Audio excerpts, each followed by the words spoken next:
Father of light. You're also talking about Father of spirit. That is a source of brightness. Now, in James chapter 1:17, I shared this thing during sword. The sword that's ministration. I said, if you look at that James 1:17, the Bible said there is no variableness in him. There is no what? The Bible said there is no variableness in neither shadow of turning. That means when you say Father of light, you're talking about somebody who is trustworthy.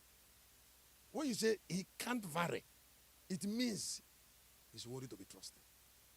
Because he's a Father of light. Now this is why I brought it. It is not every light that can see certain gold. I want to tell you a secret. The dwelling place of God in the midst of the sea is protected by certain light that Satan will never have access to. If you look at chapter 12 of the book of Revelation, when the war started in heaven, from verse 7, when that war started in heaven and they fought in the outer court of eternity, and Satan was cast down, God didn't feel anything, because the Father of light was the inner chamber where Satan cannot. Now, that inner chamber is where the gold is. Anybody who doesn't have access into the inner sanctuary cannot actually have the real gold. But there are gold that come out for ordinary people. But because he's a Father of light, he protects it. Certain measure of brightness is for certain destinies. The light of the lamp can give you immortality. This is why the church, the light of the church, doesn't connect to gold, because it's a heavenly light.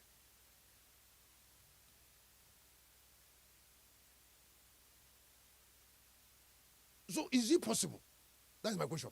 Is it possible for somebody who is already Father of light, when you know that the abundance, that treasures in 45:1-2-3 of Isaiah is in darkness, how can the Father of light be in you, as a spirit, and you're lacking something that is inside darkness? If you can see it, if you can't see treasure, then you don't have light.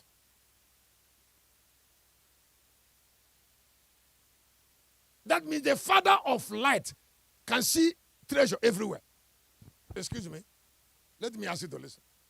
For those of us who are joking, they are not here now. I would like you to listen. There is no assumption in prosperity. The ordinance of prosperity makes demand on brightness.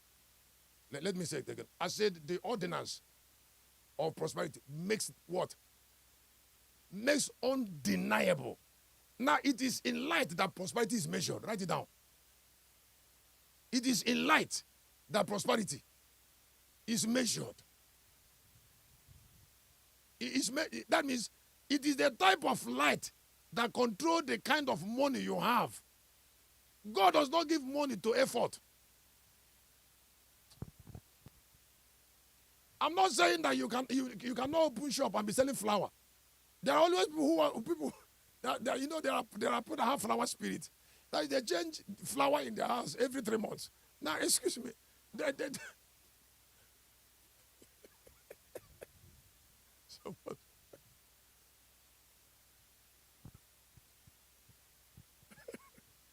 There are people that have flower spirit.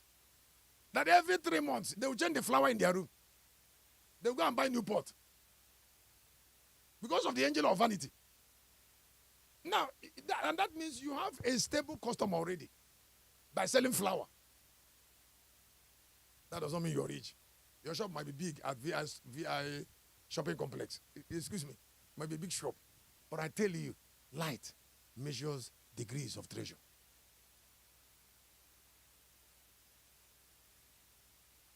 Now, if what I say is true, why would I like money?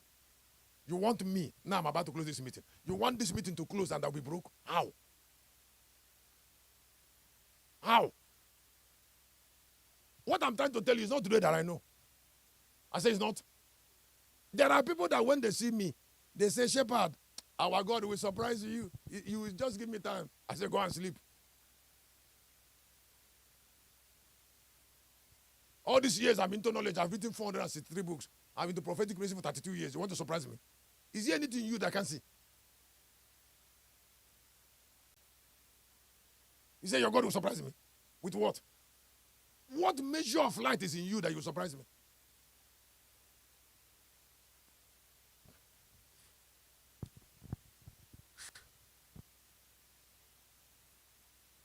Some people don't know that the capital job of anointing is wealth. For the end time. All anointed men of this time will be known by wealth because they are in CYRUS company. He says, CYRUS, you are anointed. That's why I will give you key. That key there is light.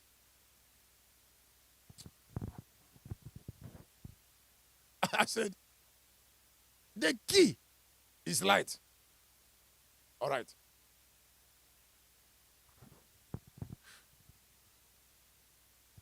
Fellowshipping with God in the inner sanctuary. Write it down. Kennedy, I've switched. Fellowshipping with God where?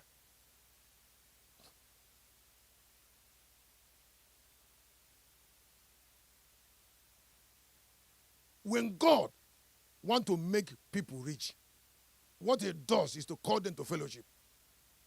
What I say he does? Huh? And then the blessing he gives you in fellowship is what controls what he tells you. He has to tell you the issue is not given. He has to call you to fellowship.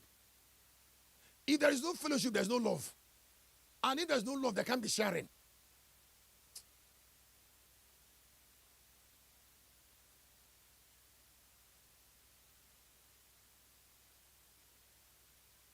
It is in continuous fellowship that he shows you the way. He introduces himself to you. He imparts, when a spirit wants